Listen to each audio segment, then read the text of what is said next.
Je m'appelle Francisco Leiva, je suis metteur en scène, chorégraphe, danseur, comédien aussi à la base. Et je pratique la pédagogie depuis 20 ans, ainsi que la production des événements, des spectacles. J'ai fait mes études en Argentine et en France, notamment avec Caroline Carlson ici en France, et en Argentine avec un maître qui s'appelle Ricardo Bartis, un des dramaturges les plus réputés chez nous. Et en fait, la pièce de Shakespeare a été conçue au début pour être écrite, et à un moment, j'ai vu les pièces majeures qui ont été conçues pour la danse, notamment la pièce classique avec Prokofiev, et West Side Story dans un côté plus actuel, hein, que ça a été conçu pour les gens qui ne le savent pas, et pour Hollywood, pour le cinéma. Donc avec ces deux pièces majeures, j'ai essayé de constituer une troisième autour du tango, parce que je sentais que l'ADN était si proche de deux pièces qu'il fallait les faire rencontrer. Le tango parle de sentiments, de passion, d'orgueil, de mort. Donc finalement, nous avons construit une pièce en 5 actes, comme la pièce de Shakespeare, mais c'est une pièce dansée, et musicale. Donc ces 5 actes sont en continu et on arrive à avoir une pièce majeure aussi, j'estime. L'ADN de la pièce de Shakespeare et le tango, pour moi, sont si proches qu'il fallait les faire rencontrer.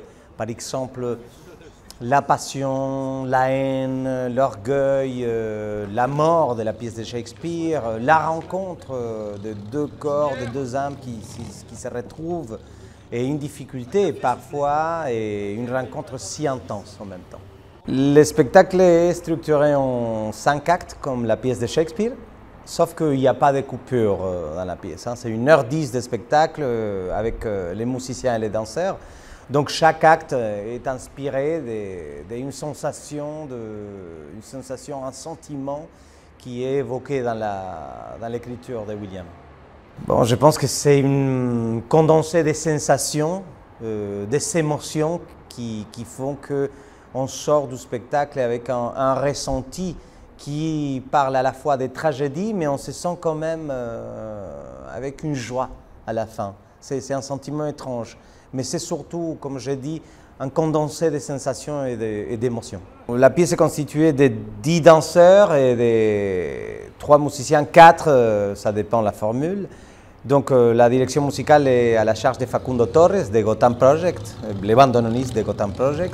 Les costumes ont été au début conçus par plusieurs costumières, mais finalement, actuellement, c'est Florence Darlin qui s'occupe, qui a travaillé à l'Opéra de Paris et qui travaille dans la haute couture parisienne. Donc c'est elle qui les fait. Et après les danseurs, c'est pour moi parmi les meilleurs qu'il y a en Europe. C'est des gens qui viennent d'Argentine, de Grèce, d'Italie, de France, mais c'est une troupe qui est de qualité internationale. Et les musiciens, on a 2 bandoneons, un piano et de la musique électronique ou électroacoustique, comme on peut les nommer. En fait, la danse dans la pièce a été conçue à partir c'est ce que j'appelle la danse de relation, c'est-à-dire 2 corps qui se rencontrent. Par la rencontre de 2 corps naît la danse, c'est-à-dire que ce n'est pas une danse formelle, dans un sens, il n'y a pas que de la forme, c'est simplement cette rencontre qui évoque la rencontre, la mise en contre, l'intensité. Donc les mouvements sortent à partir d'une relation de 2 corps. Donc l'écriture de la pièce est faite, bien évidemment, avec du tango argentin dans ces cas-là, la danse contemporaine et beaucoup de travail de cette danse de relation. Comme ces 2 corps, il y a beaucoup aussi de contacts.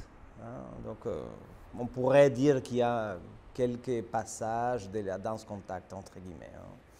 Donc, mais fondamentalement, c'est du tango argentin et de la danse moderne. Chez un danseur, ce qui m'inspire, c'est la vérité, qu'il soit vrai sur scène, qu'il ne soit pas justement quelqu'un qui fait une forme, sinon qui qui les donne vie à cette mouvement, à cette forme. Techniquement, bon, il faut qu'il soit de haute qualité, bien évidemment, mais la vérité sur scène, c'est ce qui parle le plus. Si les danseurs sentent, le public ressent la même chose. Non? Moi, je pense que le public était enthousiaste parce qu'ils avaient rarement vu un spectacle de tango comme ça, qui raconte une histoire ancienne et moderne et qui touche le cœur et les sentiments de chacun. Donc, ça évoque chez les spectateurs énormément des émotions. Les spectateurs passent par la tristesse, par l'émotion, par le sentiment d'empathie envers les amants. Donc, il y a une musique en même temps très puissante et qui fait qu'on se sent embouté par le spectacle, par la sonorité, par les émotions. La musique a été conçue spécifiquement pour la pièce.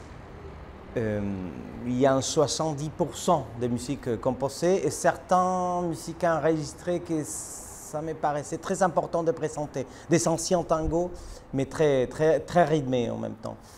Donc on essaye de faire un ensemble de musiques originales, la plupart, et quelques musiques anciennes.